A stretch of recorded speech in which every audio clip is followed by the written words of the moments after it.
Boa noite a todos. Estamos iniciando mais uma edição do programa Momentos Espirituais, um programa que é produzido pelo Departamento de Comunicação do Centro Espírita Paulo de Tarso, de Vinhedo, Estado de São Paulo. Hoje é dia 2 de janeiro de 2015 e queremos iniciar desejando a todos os que nos ouvem que esse restinho de ano que se inicia tudo corra bem e que tenhamos um feliz ano todo. Pois bem, hoje nós vamos iniciar o livro 4º, que faz parte lá de O Livro dos Espíritos.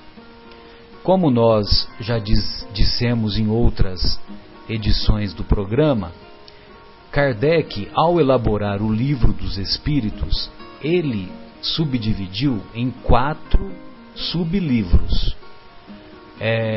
Sublivros, vamos dizer assim, classificando. Então, a primeira parte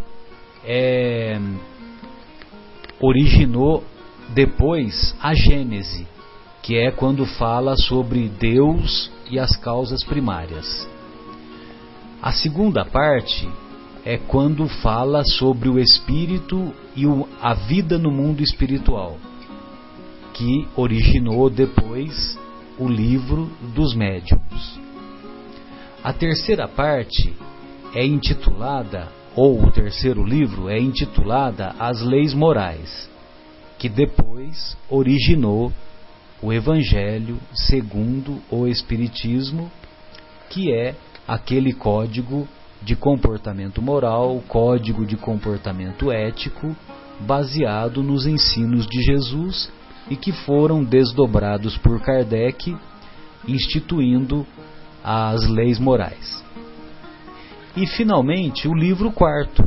O livro 4º é este que iniciaremos agora, intitulado Das Esperanças e Consolações.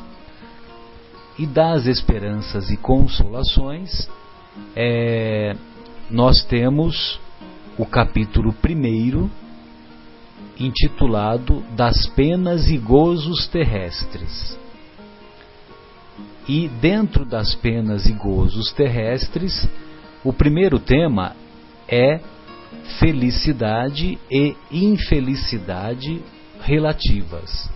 Ou seja, qual é a visão da felicidade de acordo com a ótica espírita? Pois bem, Kardec, na questão 920, quer saber dos benfeitores espirituais. Pode o homem gozar de completa felicidade na Terra? Vejam bem que Kardec pergunta de completa felicidade, ao que os benfeitores espirituais assim se expressam: não pode, pois a vida lhe foi dada como prova ou expiação. Dele, porém, depende a suavização de seus males e ser tão feliz quanto possível na Terra. Então, quando nós avaliamos se é possível ser feliz, que o homem seja feliz, tenha felicidade completa na Terra, os benfeitores deixam bem claro que não é possível, porque a nossa existência é baseada em provas ou expiação. Expiação aqui é com X, que significa castigo. Mas castigo, não castigo no sentido de eternidade das penas, mas castigo no sentido de colheita do que se plantou no passado. E nós temos vários exemplos disso. Nunca me esqueço de um exemplo que uma mãe procurou o nosso querido Chico Xavier, dizendo que o seu filho era cego, era mudo, já tinha sido amputados os 2 braços dele, os 2 membros superiores, e ela estava muito triste e foi pedir a opinião do Chico, porque os médicos disseram que os seus 2 membros inferiores deveriam também ser amputados. Aí o Emmanuel disse para o Chico para que ele dissesse para aquela mãe que era importante que aqueles membros fossem amputados, os membros inferiores, que ela deveria seguir a orientação médica. Pois bem, depois que foi explicado a ela, né, que ela deveria seguir a orientação médica, o Chico, em particular, explicou que aquela criança havia se suicidado por várias existências anteriores e que se ela não se submetesse à amputação dos membros inferiores, ela iria usar os membros inferiores novamente para se atirar de algum precipício na primeira oportunidade que ela tivesse. Então, expiação está no sentido de colheita do que semeamos no passado, e não no sentido de penas eternas, que Deus impõe um castigo, impõe um sofrimento. Deus não impõe nada. Deus fez as suas leis, e se nós delas nos desviamos, certamente nós devemos arcar com as responsabilidades decorrentes desse desvio. Estamos hoje com o nosso querido Guilherme e com a nossa querida Sônia.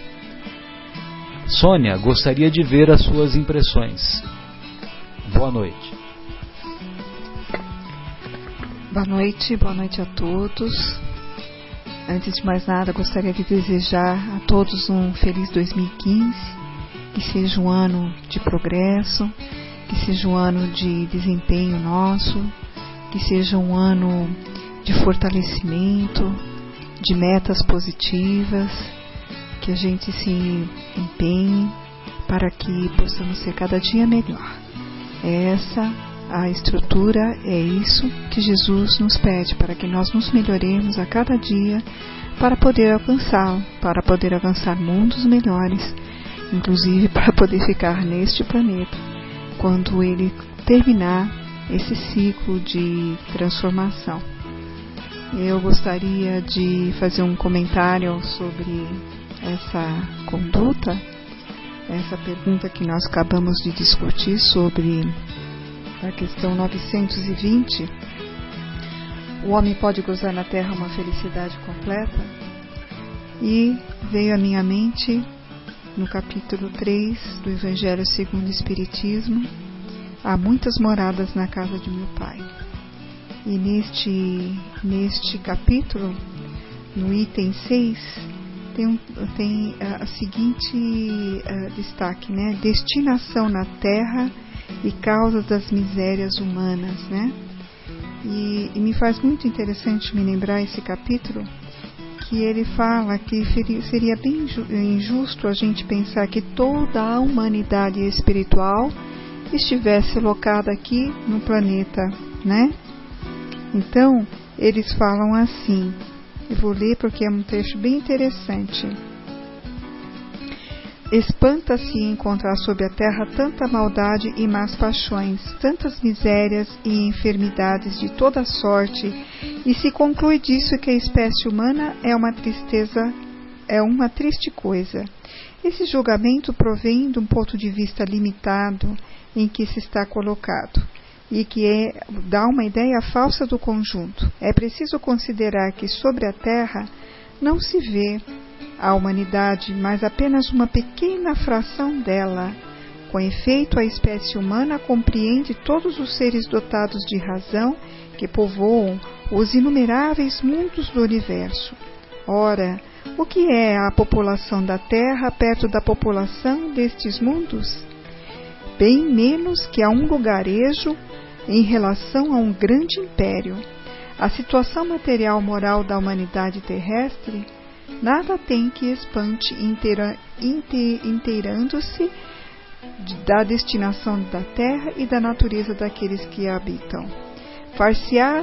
Far-se-ia dos habitantes de uma grande cidade uma ideia muito falsa se fossem julgados pela população dos bairros ínfimos e sórdidos. Num hospital não se vê senão doentes e estrupiados. Numa prisão de forçados, vê-se todas as torpezas, todos os vícios reunidos. Em regiões insalubres, a maior parte dos habitantes são pálidos, fracos e sofredores. Pois bem, que se figure a Terra como sendo um subúrbio, um hospital, uma penitenciária, uma região malsã, porque ela é ao mesmo tempo tudo isso, e se compreenderá porque as aflições sobrepujam as alegrias, pois não se enviam ao hospital as pessoas sadias, nem às casas de correção aquelas que não fizeram mal, e nem os hospitais e nem as casas de correção são os lugares de prazeres. Ora, da mesma forma que numa cidade toda a população não está nos hospitais ou nas prisões, toda a humanidade não está sobre a terra. Como se sai do hospital quando se está curado, e da prisão quando se cumpre o tempo, o homem deixa a terra por mundos mais felizes quando está curado de suas enfermidades morais. E só para complementar, é bem interessante, a nossa população terrena está aqui também no Evangelho, seguindo a mesma sequência dos capítulos, dos mundos inferiores e superiores. Eles comentam que nós somos apenas estrangeiros aqui no planeta, porque quando nós não conseguimos completar as nossas missões em planetas anteriores, nós temos ainda algumas dívidas, algumas provas, algumas expiações a soldar. Nós estamos aqui para tentar fazer jus aquelas dizeres de Jesus, Não subirás aos céus até não pagar o último centil. Então nós estamos aqui quitando a nossa dívida pela misericórdia divina e pela forma que Deus nos dá oportunidades infinitas de a gente tentar nos reestruturar para podermos subir. Mas o caminho é único e a nossa evolução é certa. Dependerá de nós atrasarmos ou não, Então vamos procurar fazer 2015 numa situação muito positiva para que a gente possa realmente remover o velho e antigo eu de nós. Muito obrigada. Guilherme, boa noite. Queremos ouvi-lo. Boa noite a todos os ouvintes. Feliz 2015. E completando o que a Sônia estava falando, também no Evangelho segundo o Espiritismo, tem uma mensagem de François Nicolas Madeleine, cardeal Morlot, de 1863, que diz justamente que a felicidade não é deste mundo. É o capítulo 5, item 20 do Evangelho segundo o Espiritismo. E João 16:33, Jesus diz: no mundo passais por aflições, mas tem de bom ânimo, eu venci o mundo. E refletindo quando vocês estavam falando, a gente, quando encontra uma outra pessoa que tem esse conhecimento, é até estranho quando a gente fala, ei, tudo bem? E a gente ri e fala, tudo bem. Tá como se estivesse realmente feliz, A gente tenta ter essa imagem de pessoa feliz, mas realmente cada um de nós tem aqui as suas lutas para concluir. Mas, por outro lado, também não adianta a gente ficar chorando. Tudo bem não, não está tudo bem não. Então, a questão do bom ânimo, eu acho que não sendo algo muito forçado, não sendo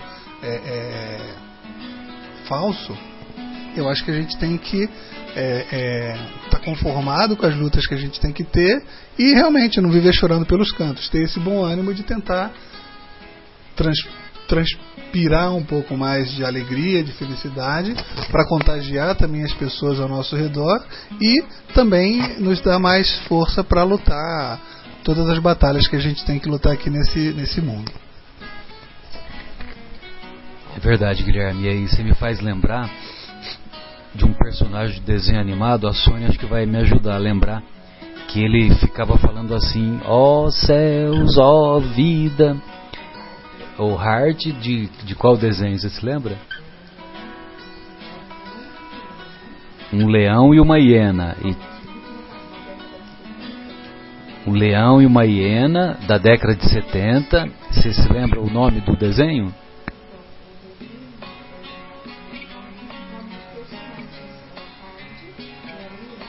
Hard era a hiena e também tinha o leão, e a hiena ficava reclamando, né? Ó céus, ó vida, ó tristeza, tudo.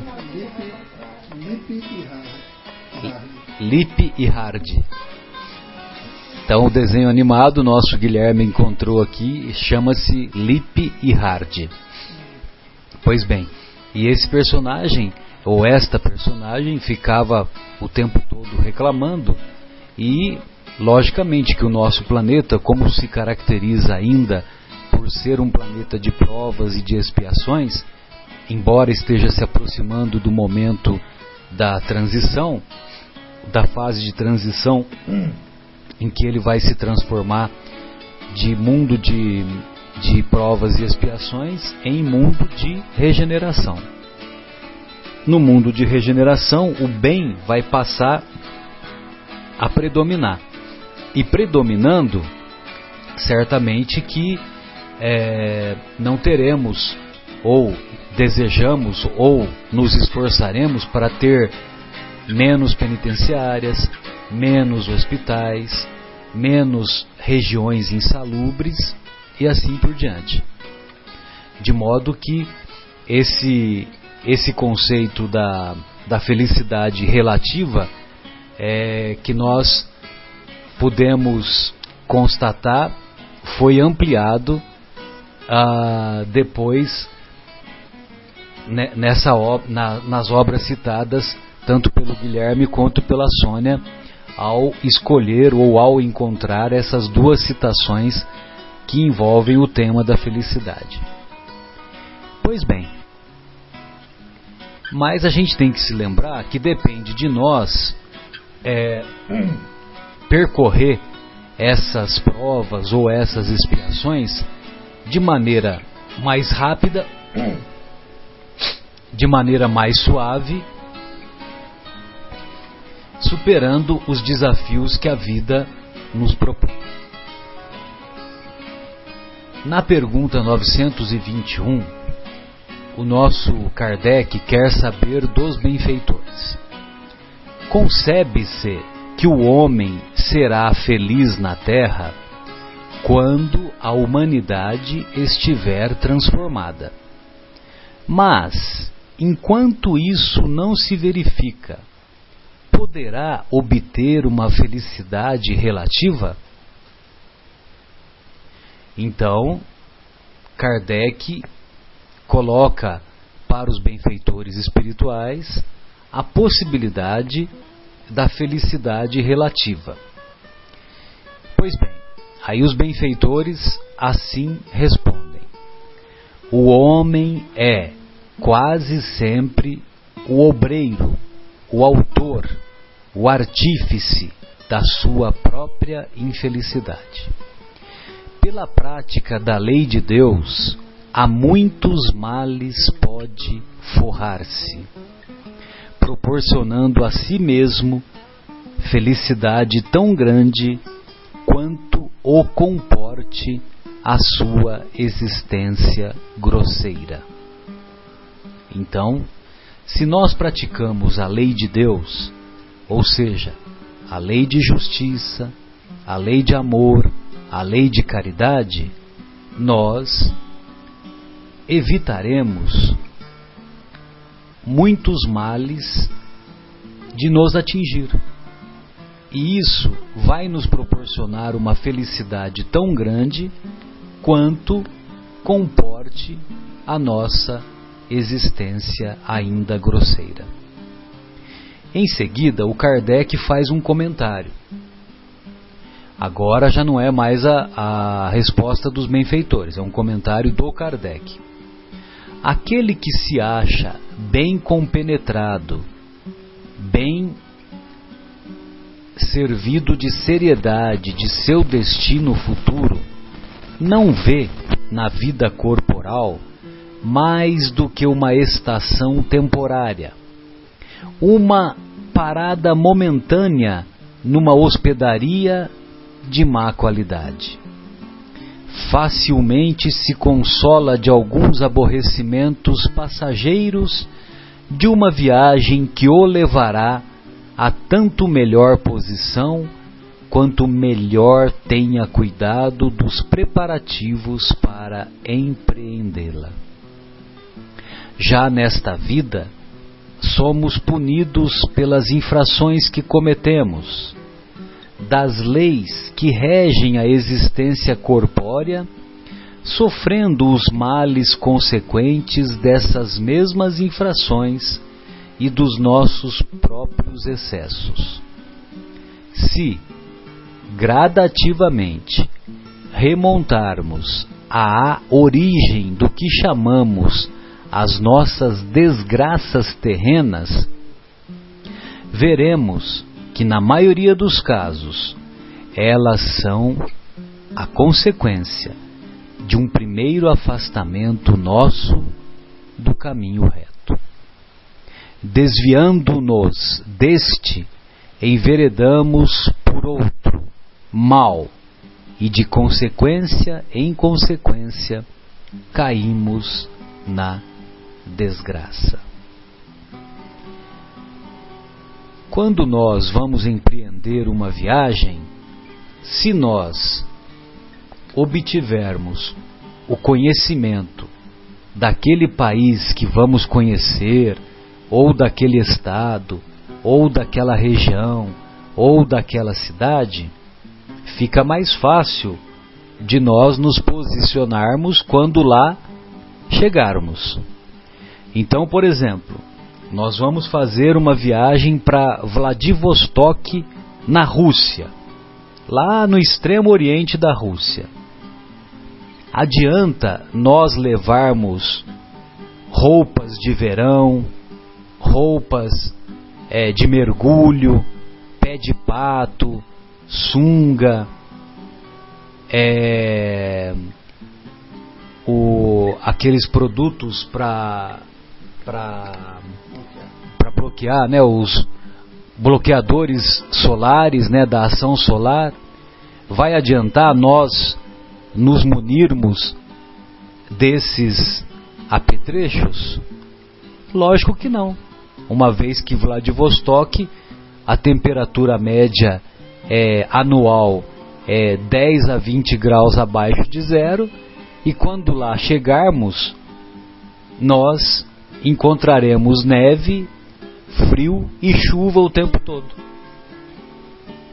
Então, quando nós temos conhecimento do que nos espera na vida espiritual, quando nós temos conhecimento do que nos aguarda e do que é feito ou do que é composto o mundo espiritual, e se nós nos munirmos dos únicos bens que os vermes e as ferrugens não consomem, como o mestre tão poeticamente nos ensinou, se nós nos munirmos do conhecimento que exercita a nossa inteligência e nos munirmos das virtudes morais que também são a base do nosso comportamento ético, aí sim nós estamos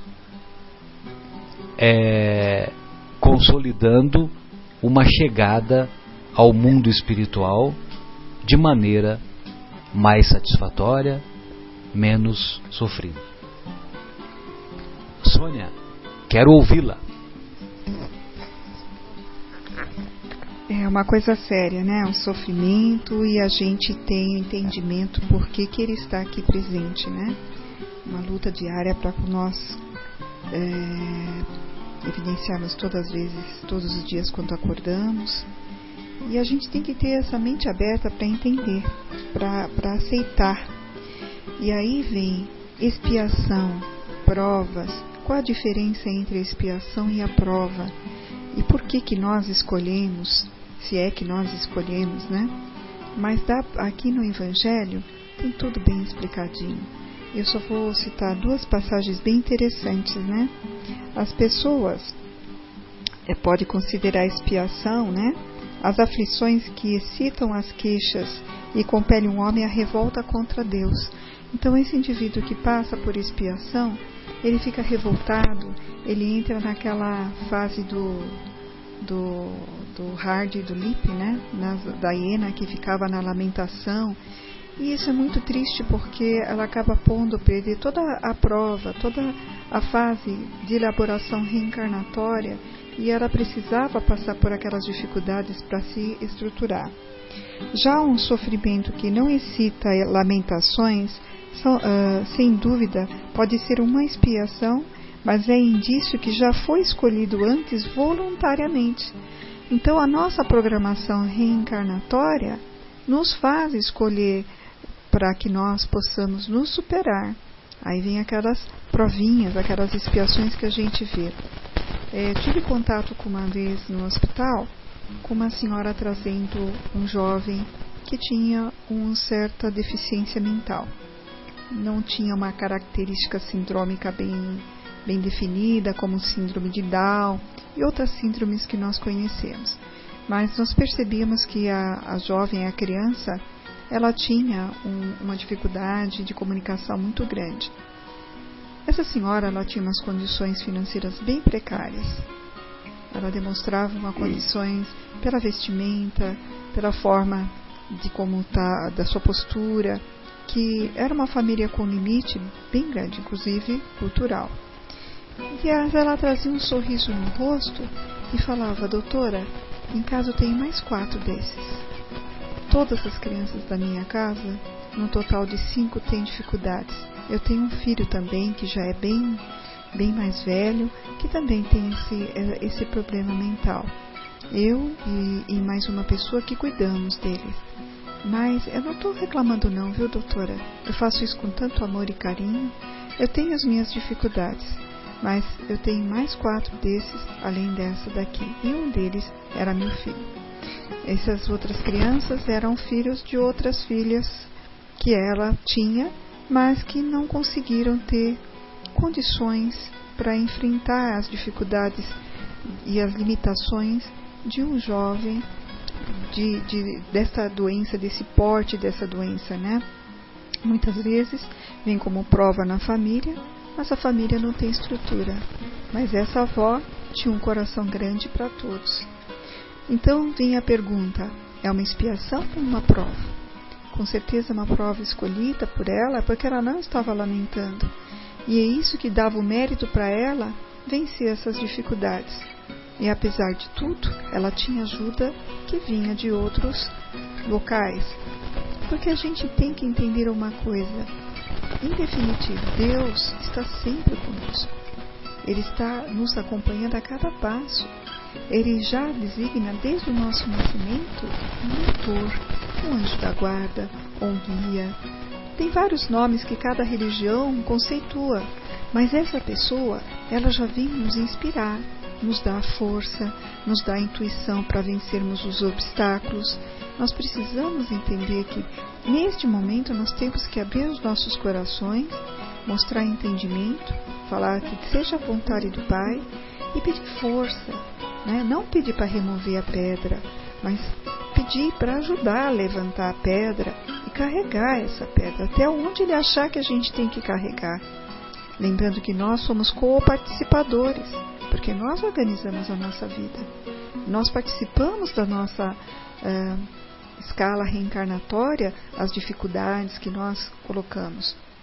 E se nós participamos, nós temos que ter essa consciência que nós temos que agora, né, arcar com a responsabilidade para nós sairmos vitoriosos dessa reencarnação. É essa a ideia das Lamentações. E só para completar, aqui no mesmo Evangelho, eu acho esse livro fantástico. É um livro que resume todas as condutas. No capítulo dos Bem-aventurados, capítulo 5, a felicidade não é deste mundo, ele volta a reforçar que a felicidade não é deste mundo. Tá? Com efeito, nem a fortuna, nem o poder, nem mesmo a juventude florescente são as condições essenciais da felicidade. Tá? Então, ele ainda diga mais, mesmo todos os três juntos, né, são condições tão desejadas, não vai trazer a felicidade. A felicidade, ela vem por outros caminhos, vem daquilo que o Marcelo hoje citou, que vale a pena a gente relembrar, de sermos úteis, de nos dar essa oportunidade de servir. E aí nós nos complementamos quando a gente consegue vencer uma missão, completar uma etapa. São pequenas realizações dessa felicidade aí que a gente tem que entrar atrás, né? Bem lembrado, viu, Sônia? E vale a pena a gente ilustrar através desse exemplo que você deu, que, aliás, eu quero deixar bem claro que eu não sirvo, espiritualmente falando, eu não sirvo para limpar o chão que essa mulher pisa, né? Porque você imagina cuidar de 5 filhos com déficit de inteligência, né? Antigamente nós dizíamos débil mental, deficiente mental, né? Hoje, politicamente, é incorreto usar esses termos, né? Então nós falamos déficit de inteligência. Agora, o que é interessante é que ela encarou isso de maneira positiva e encarou isso como uma provação. Porque ela não se queixa, ela não se lamenta. Ela enfrentou com coragem e passou todo o amor, todo o carinho para os filhos que ela convivia.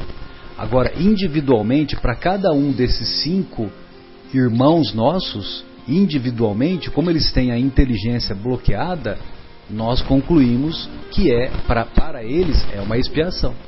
Para eles é uma expiação. Guilherme, gostaria de ouvi-lo.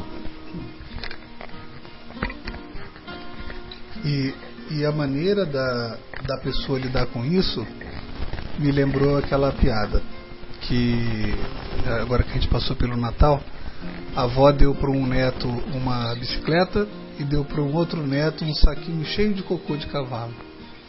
Aí na noite de Natal os dois abriram o presente e o neto que ganhou a bicicleta fez uma cara muito triste, ficou meio desolado, e o que ganhou o saquinho de cocô de cavalo começou a dar pulos de alegria. E ninguém entendeu. E quando foram perguntar para o neto que ganhou a bicicleta, falou: mas você ganhou uma bicicleta, por que você está aí tão triste? Pois é, mas a bicicleta eu posso cair, me machucar, vou ter que ir para o hospital tomar injeção e eu não gosto, né? Ele estava bem desolado por conta da bicicleta.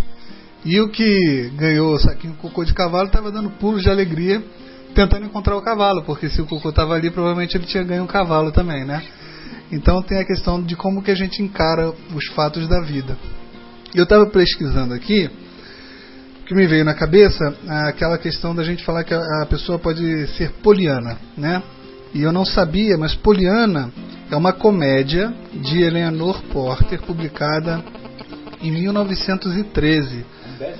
É um best-seller considerado um clássico da literatura infanto-juvenil.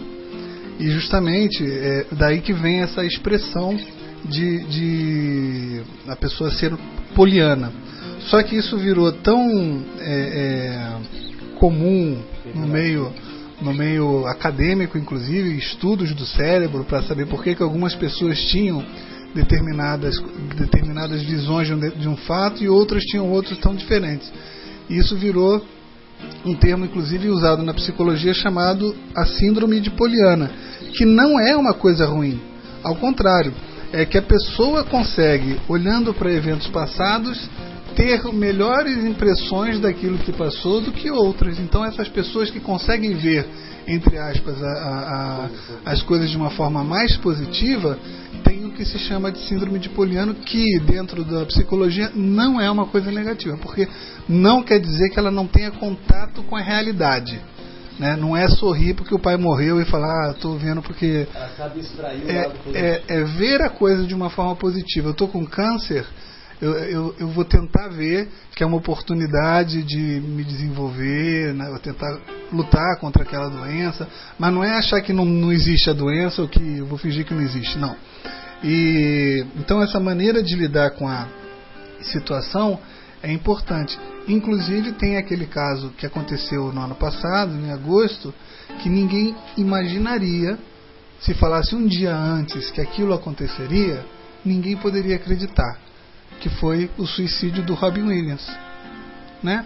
Um ator que vivia sorrindo, que fazia comédias, que fazia todos rirem, né? Super bem sucedido, uma pessoa encantadora, muito bom ator, muito bem de vida financeiramente, pelo menos falando. Ao que se tem notícia, não tinha nada de errado com a vida dele, mas lá dentro dele algo acontecia a ponto dele nem aguentar mais e tirar a própria vida para não ter que lidar com aquilo. Talvez essa seja, entre aspas, síndrome de Poliana negativa, né? Que é realmente aquela coisa que a gente esconde até um limite que a gente tira a vida da gente para não ter que passar por aquilo. Legal, Guilherme. Suas observações foram eloquentes e pertinazes e esclarecedoras, né? Muito legal.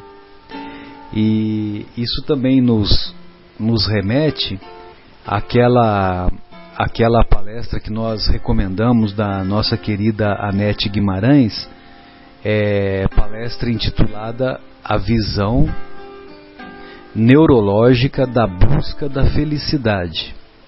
E nessa palestra ela esclarece de maneira assim, com o auxílio da ciência, com a visão da ciência, que dinheiro, beleza e poder não trazem felicidade e nem mandam buscar, né? Porque nós brasileiros achamos que dinheiro não traz felicidade, dinheiro manda buscar.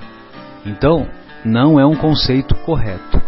Na verdade, dinheiro, beleza e poder não trazem felicidade. Mas o que mais dá essa sensação de preenchimento, essa sensação de oposição ao vazio existencial são três coisas. Primeiro, aprender. Segundo, superar-se. E terceiro, que é mais ou menos uma consequência da superação, que é sofrer, mas sofrer, não sofrer no sentido sádico, no sentido masoquista, né, de eu gosto de sofrer, mas sofrer de cabeça erguida, sofrer analisando as injunções, as provas a que somos submetidos e as consequências positivas que delas podemos tirar. Pois não, Sônia, fique à vontade. Bom, estudando isso, né, um tema puxa o outro. A necessidade da reencarnação, né? Qual é o limite da reencarnação? Quantas vezes a gente vai ter que passar até a gente conseguir atingir, né? Isso dá uma dúvida, quantas vezes a gente já reencarnou e quantas mais nós devemos. No capítulo 4, ninguém pode vir ao reino de Deus se não nascer de novo. Tem um item que é o item das instruções dos espíritos, o item 25, necessidade da reencarnação. E aí vem uma pergunta: a encarnação é uma punição e não há senão espíritos culpados que a ela estejam obrigados? Então aqui eles falam que a vida dos espíritos pela vida corporal é necessária para que possam cumprir, com a ajuda de uma ação material, os desígnios cuja execução de Deus lhes confiou.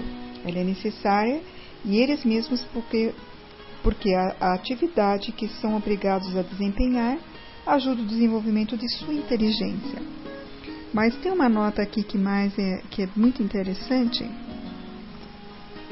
que a gente tem que dar em conta, né? Que isso, que Deus dá oportunidade a todos os seus filhos de forma igual.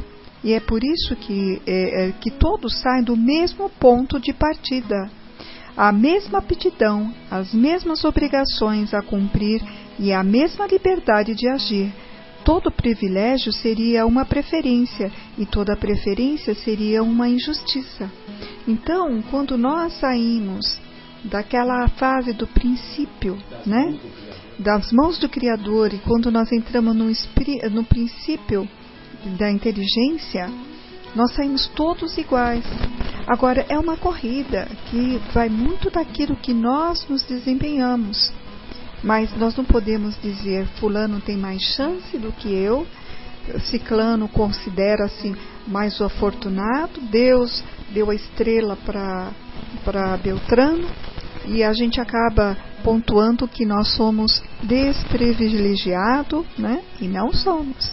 Que fique bem claro para todos nós que a corrida partiu de todos do mesmo ponto de partida, todos os privilégios, todas as aptidões e as mesmas obrigações a cumprir, vai sempre igualmente distribuído. Senão Deus não seria, né, generoso, e Ele daria preferência, e dando preferência, já não seria mais Deus, né, sabendo que Ele é justo, né, onipresente. Por isso que Ele criou todos os espíritos, né? Por isso que Ele criou todos os espíritos simples e ignorantes, né? E a partir dessa simplicidade e dessa ignorância, a cada um foram dadas todas as oportunidades, foram e continuam sendo dadas. Só que para nós sairmos de simples e ignorantes até chegarmos a arcanjo, até chegarmos a espíritos muito elevados, fica difícil você conseguir tornar-se um arcanjo tendo posse apenas de uma existência. Com certeza. Por isso que sem a reencarnação não dá para você conseguir, para você obter todo esse progresso. E lembrando que a espiritualidade pontua a nossa reencarnação atual aqui do planeta Terra como o jardim da infância. E se nós bem entendemos e conhecemos que para chegarmos ao nível superior temos que passar por todas as estações de estudo, que hoje a gente denomina de estudo fundamental, depois o ensino médio, né? Finalmente o nível superior, e ainda tem as pós-graduações e especializações, então nós temos um grande caminho a percorrer, né? Então, sem dúvida. E um outro comentário que eu gostaria de fazer ainda nessa questão é em relação ao que o Kardec fala, um comentário do Kardec, né, que ele fala o seguinte: quando nós remontamos a origem do que chamamos as nossas desgraças, nós vamos enxergar que na maioria das vezes elas são a consequência de um primeiro afastamento nosso do caminho reto. Desviando-nos deste caminho reto, nós enveredamos por outro caminho equivocado, um outro caminho mau, e de consequência em consequência caímos na desgraça. Então, só para exemplificar, imagine você, uma pessoa, lógico que nós vamos citar apenas como exemplo, não com o sentido pejorativo, sempre analisando com respeito, porque nós não nos consideramos mais do que ninguém e poderia ser nós que estivéssemos ocupando o lugar do exemplo que eu pretendo citar. Então, por exemplo, uma pessoa é dependente alcoólica.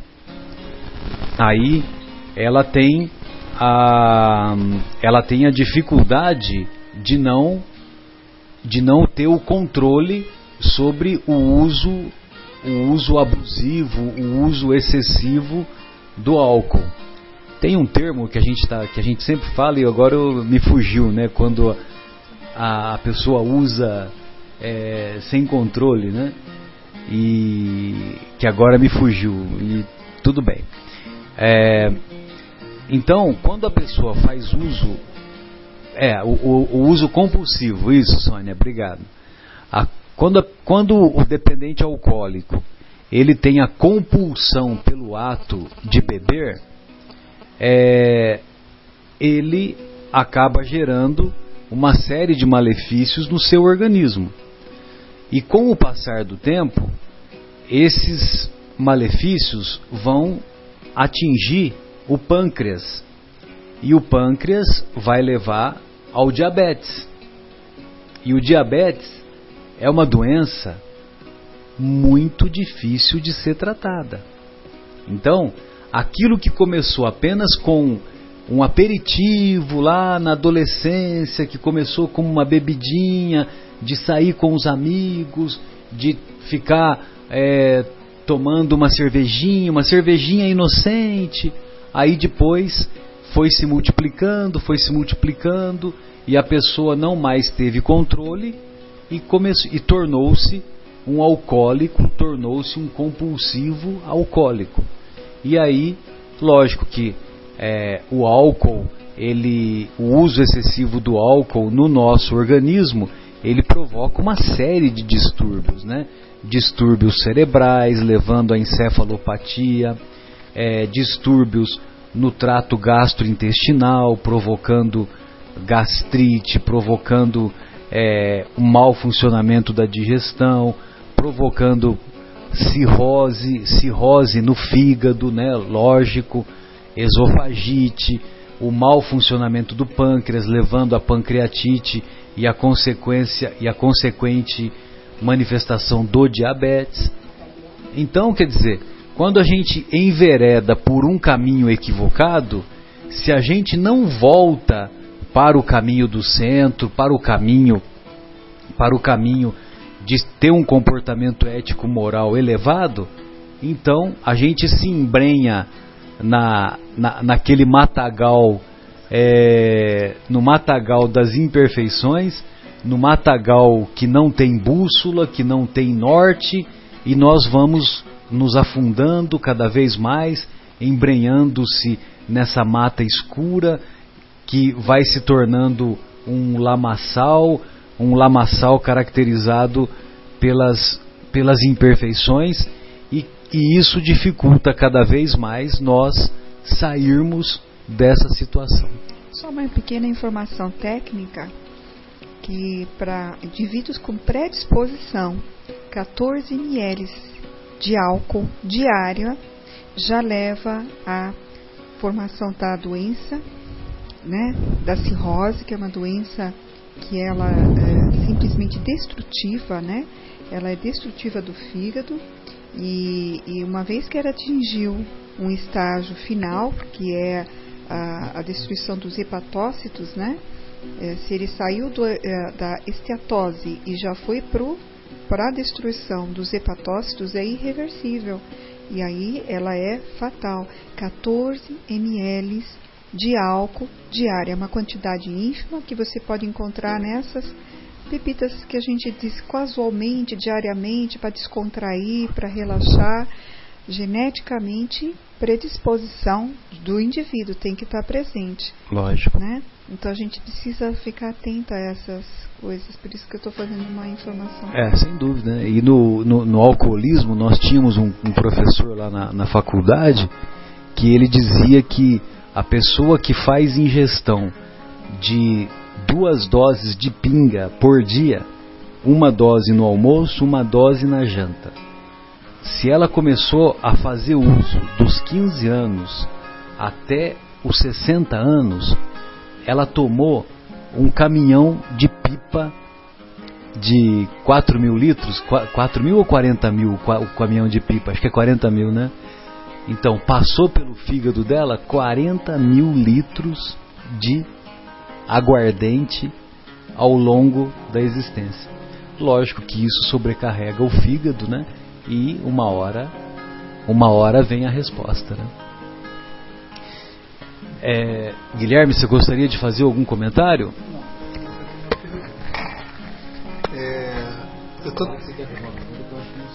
Isso aí, eu vou fazer uma pergunta. Eu estava pesquisando aqui enquanto a gente estava conversando e eu não achei isso, inclusive vejo que é polêmico, então talvez, não sei se vocês vão saber responder, mas todos os espíritos que são criados simples e ignorantes, mas existe a lei divina que, se caso eles sigam, eles não, teoricamente, não vão passar, não vão fazer nada errado e teoricamente não vão precisar habitar mundos de provas e expiações. A minha pergunta é: mas eles passarão por provas. Passarão por provas. Mas existe a possibilidade de espíritos que não sucumbem, né, às tendências negativas que têm, de não passarem tanto tempo em planetas de prova e expiação, ou sequer virem até aqui? Então, Guilherme, olha, para que haja o progresso, é preciso passar pelas provas. Se ele é um espírito mais atento, um espírito não recalcitrante, ou seja, não é um espírito teimoso, então o que ele faz? Ele não vai se desviar dos ensinos da lei de Deus. Não se desviando, logicamente que ele não vai ter expiação. Ele não vai ter expiação, mas as provas ele tem que enfrentar. Porque para ele chegar no nível de arcanjo, no nível de espíritos de altíssima hierarquia, no nível de um Cristo planetário, por exemplo, para ele chegar, ele necessariamente ele tem que percorrer da mesma forma aqui na Terra. Para nós chegarmos à universidade, nós temos que passar pelo primeiro ano, pelo segundo ano, né, que agora é primeiro ano, vai até o primeiro ao nono ano, né? Na nossa época a gente falava primeiro ano do grupo escolar, primeiro ano do ginásio, primeiro ano do colegial, né? Então, ele tem necessariamente que passar pelas provas. Para quê? Porque essas provas é que vão solidificar o comportamento dele voltado para a prática do bem. Agora, por exemplo, você pega lá um espírito como o espírito de Alcione, que é retratado naquela obra maravilhosa chamada Renúncia, do nosso querido Chico, e psicografada pelo Emmanuel, né? Quer dizer, ditada pelo Emmanuel, psicografada pelo nosso Chico. Então, essa Alcione é um espírito de altíssima hierarquia, encontrava-se num mundo ditoso, num mundo feliz, executando as suas funções, quando um antigo amor dela, do coração dela, não amor no sentido sexual, amor do coração, pediu a ajuda dela para que ela reencarnasse novamente na Terra, porque reencarnando do lado dela, esse espírito, que era muito grato ao seu coração, esse espírito se sentiria mais seguro para não sucumbir à prova de uma nova existência. Entendeu? Aí ela leva 10 anos para que o perispírito dela se amolde ao perispírito, vamos dizer assim, ao plano espiritual que compõe o nosso planeta, né? Porque ela já era um espírito de altíssima hierarquia. Então, para ela descer das esferas mais elevadas para o nosso planeta, ela precisou de 10 anos de como é que se diz? 10 anos de quando a gente vai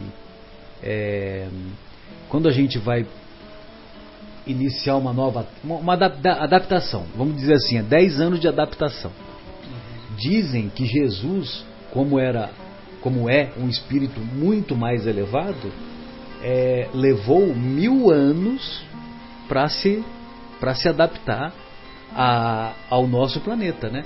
Quando ele encarnou, Jesus não reencarnou, Jesus encarnou. Por quê? Porque Jesus aqui no nosso planeta só teve uma existência. É lógico que ele, na trajetória evolutiva dele, ele teve várias existências, não sei aonde, né? Provavelmente em outro mundo de provas. Em outros mundos também, de provas e expiações. Agora, esses espíritos que são mais elevados, que aproveitam de maneira correta as oportunidades, né? Olha o aproveitamento aí de novo, Sônia. Que aproveitam de maneira correta, né? Que sobrou na frente, ele mete pro gol, né? O centroavante não é assim, né? Ele não é oportunista. Teve oportunidade, ele mete pro gol. Só que nós, muitas vezes, nós não só escorregamos, como nós não sabemos dominar a bola, ou então nós chutamos para o alto, né? Ou chutamos na trave. Então, quer dizer, tudo isso daí é o sentido de saber aproveitar as oportunidades. Então, se ele sabe aproveitar as oportunidades, ele não vai enfrentar os desvios que resultam nas expiações. Agora, as provas ele tem que passar. Legal.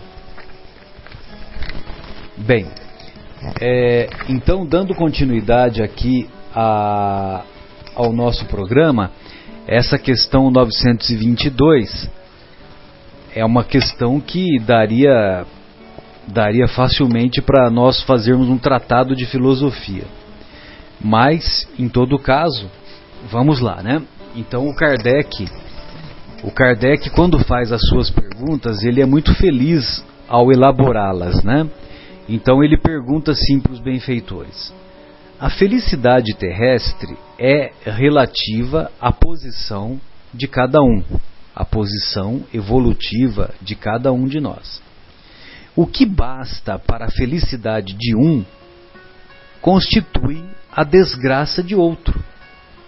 Então, nós vamos ver pessoas morando humildemente em situações desfavoráveis, em comunidades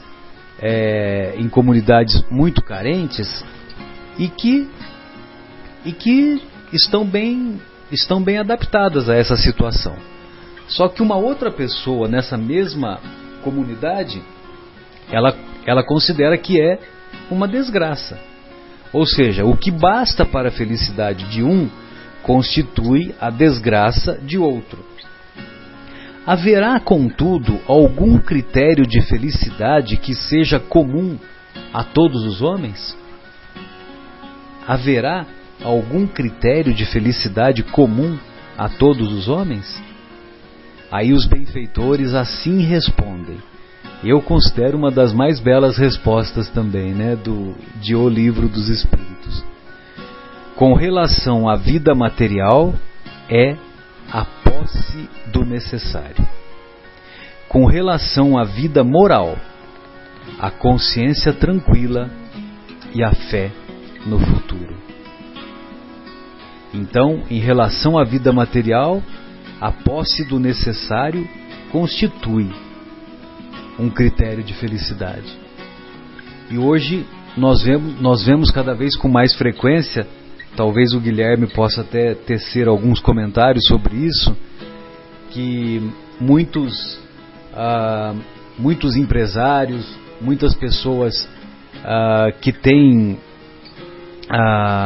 uma certa tranquilidade financeira, vamos dizer assim, têm optado de viver em ambientes mais simples, de viver vida mais simples, andando de bicicleta, andando a pé,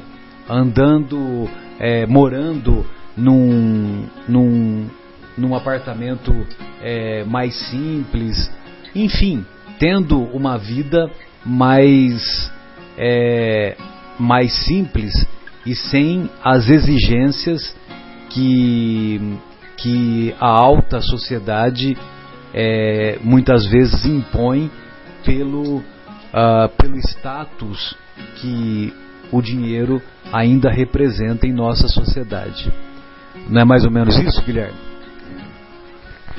Isso. E na pergunta seguinte a gente vai justamente falar sobre essa diferença, né? Porque quando a gente fala assim, olha, com relação à vida material é a posse do necessário, tá? Mas o que é necessário para você e o que é necessário para mim? Isso varia bastante, né?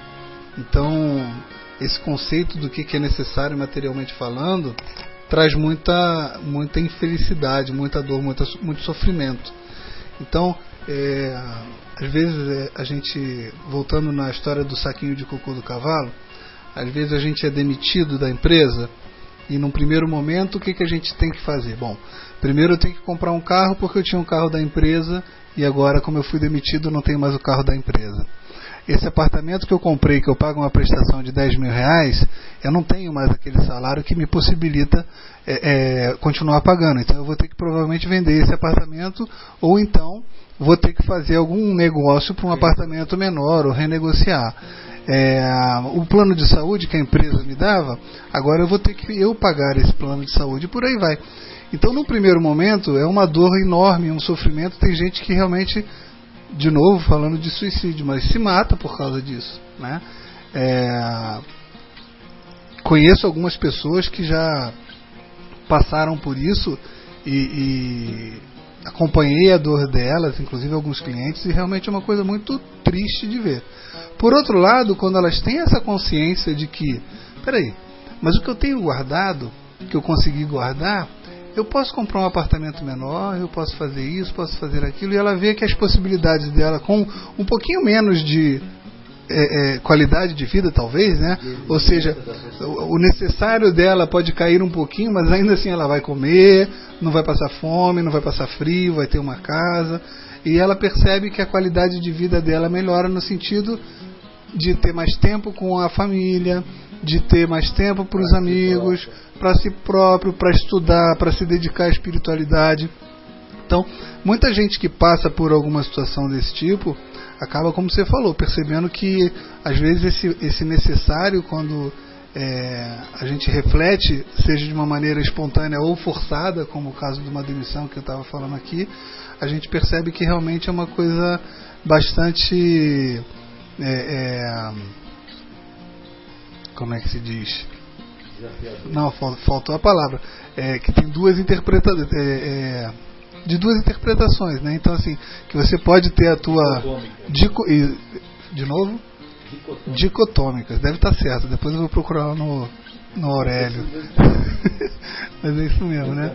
E é isso, a gente percebe isso. E na próxima pergunta que você vai ler agora, né, é justamente sobre o que é o necessário para cada um. Próximo. Sabe o que acontece, Guilherme? É que esse capítulo, essa próxima questão do necessário e do supérfluo que nós vamos entrar, então nós preferimos deixar para a próxima reunião, porque é um assunto mais abrangente. Então eu acho que valeria a pena nós ainda destrincharmos esse significado que ele dá para a vida material, a posse do necessário, e para a vida moral, a consciência tranquila e a fé no futuro.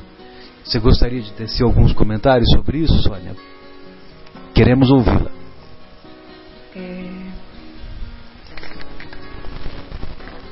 O homem, ele vem com a planificação, mas quando ele chega aqui no planeta e ele passa a vivenciar o seu dia a dia, ele acaba se enturmando com a natureza e com as condições socioeconômicas que ele vivencia.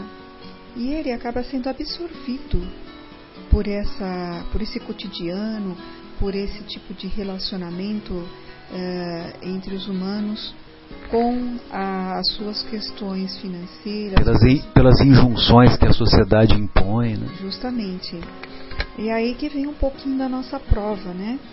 Às vezes nós estamos no alto, como o próprio Guilherme falou, condições financeiras estáveis, nós temos condições mais prósperas, e de repente a vida nos convida a descermos o padrão. É aí que vem a prova. Até onde que nós podemos entender que aquilo é necessário para o nosso crescimento espiritual, né? E se a gente tiver condições e filtrar sempre do lado ruim do limão, o que a gente faz? Uma limonada, né? Isso é um ditado popular, né? A tirar a parte ruim do limão, a gente faz uma limonada. A gente tem que fazer sempre esse tipo de avaliação diante as dificuldades que a gente vai passar. Porque elas vão vir. Elas vão vir. Nós estamos aqui exatamente para isso.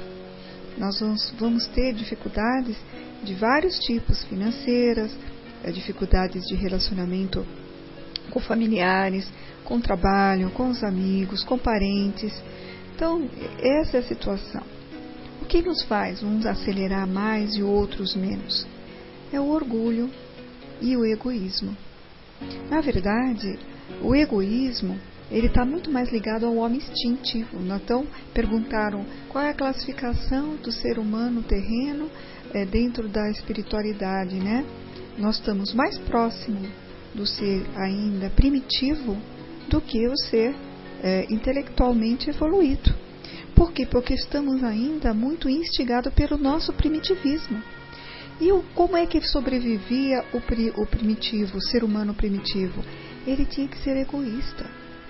Ele tinha que comer, ele tinha que matar para comer, ele tinha que roubar para sobreviver. E esse egoísmo, de uma certa forma, era o que sustentava a raça. A lei dos mais fortes, a lei da sobrevivência. Porém, ele não está mais interligado, não deverá estar mais interligado com o homem que está sendo transformado hoje num ser diferente. Aí tem os instrumentos. Os instrumentos da nossa evolução é o próximo que vive conosco. É o próximo. Aí nós falamos, puxa, mas quer dizer que nós vivemos aqui na Terra sempre na tristeza, nós não vamos ter alegria, nós vamos viver sempre nesse combate diário de superar as nossas dificuldades, prova, expiação, expiação e prova. Não. É esse o motivo da nossa conversa aqui também, nos dá um tempero diferente. Sim, nós estamos aqui para aprender, mas temos tão bons instrumentos, temos todos os caminhos sendo esclarecidos para a gente poder superar as nossas dificuldades. Aqui no capítulo 13, que nós vamos ver que a vossa mão esquerda não saiba o que dá a vossa mão direita, eles dão um alerta tão interessante. No item 11, ele tem esse título, a beneficência. E aí fala assim, olha, a beneficência, meus amigos, vos dará nesse mundo as mais puras e as mais doces alegrias. Aí, ó, as alegrias do coração, que não são as perturbadas nem pelo remorso e nem pela indiferença. Então nós temos caminhos de alegria, nós temos que aprender a explorá-los melhor. Nós temos esses caminhos que nos faz tirar um pouco da felicidade, esse doce da felicidade que a gente quer ter, esses momentos importantes. Ele ainda dá o recado no item 12. Sede bons e caridosos, essa é a chave dos céus, que tendes em vossas mãos. Toda a felicidade eterna está encerrada nestas máximas, amai-vos uns aos outros. Né? Então, a gente almeja sempre o nosso crescimento. Não é errado a gente querer ser feliz. O que é errado é a gente não compreender que as dificuldades estão aqui para nos estruturar. E o que é essa estruturação? Libertar do egoísmo e do orgulho, que são ainda resquícios do homem primitivo que estamos ligados. E se para nós conseguirmos libertar dos resquícios do orgulho e do egoísmo, nós temos que praticar a caridade, procurar servir, procurar ajudar. E nós resolvemos dois problemas com uma atitude. Ao mesmo tempo que nós estamos ajudando o próximo, nós sorvemos da alegria que favorece quando a gente faz algo de bom dentro das linhas, né, do bem para com o próximo. Então nós temos instrumentos, nós temos uma condição de vida boa, o planeta se modificou muito, isso faz parte da evolução para escalonamento do novo sistema de regeneração. vocês podem ver quanto conforto que nós temos, uma água encarnada, nós temos luz elétrica, hoje a gente tem os micro-ondas, nós temos todos esses aparatos, carro na porta, nós temos a internet que nos traz todo tipo de informação. Nós não precisamos ir numa biblioteca, fazer levantamento de livros. Eu já participei disso na Bireme, dá muito trabalho. É um dia todo feito lá. E você tem todas as respostas lançando uma só pergunta. Programas fabulosos. Você tem todos os recursos evolutivos para nós. E conforto também para nós. Então a gente tem que agradecer a Deus que a vida ainda nos traz umas dificuldades, mas são bem menos e bem menos carregadas nas dificuldades como era há 2 séculos atrás ou até o próprio século, né, passado. E essas dificuldades que alguns ainda só passam, né, como é esse caso dessa senhora com 5 filhos, né, é uma oportunidade final para esse grupo de espíritos sobrevivendo. Ela é que nos ensina, né? Elas são as referências de ensinamento. Então a gente tem que olhar para a nossa vida, nossa, tem que agradecer, porque eu não passo por isso. Talvez eu não teria estrutura para passar por tudo isso. E agradecer a Deus por a gente querer dar todas as nossas dificuldades em doses leves, como eu falo, homeopáticas, né, para a gente conseguir trabalhar uma a uma. E não são fardos pesados, né? Os fardos pesados vai muito daquele que gosta de cair na lamentação. Aí o peso triplica, porque você só enxerga o problema e não dá chance, vazão para a solução chegar, né? Era isso que eu gostaria de falar.